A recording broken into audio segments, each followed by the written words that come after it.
কি কাণ্ড দেখো, আমি আজ ঘর থেকে বাইরে বেরিয়ে দেখি গাছের উপর থেকে বাচ্চা বাচ্চা পাখিগুলোকে তার মায়েরা নিচে ফেলে দিয়েছে। ও না ঠিক মতো হাঁটতেও পারছিল না। আসলে অনেক উপর থেকে ফেলে দিয়েছে তো, আমি কেন জানি না ওর মারা উপর থেকে ওদেরকে এইভাবে ফেলে দিল। দেখো ঠিকভাবে হাঁটতেও পারছিল না।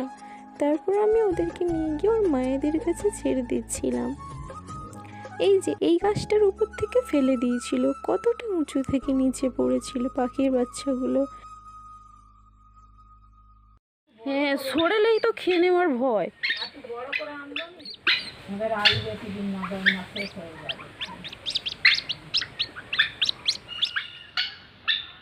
এই ধাড়িরা এখানে ডাকাডাকি করছে, আর একটা এই কাগজের মধ্যে ঢুকে বসে আছে। ও বেরোতে পারছে না বোধ এখান থেকে।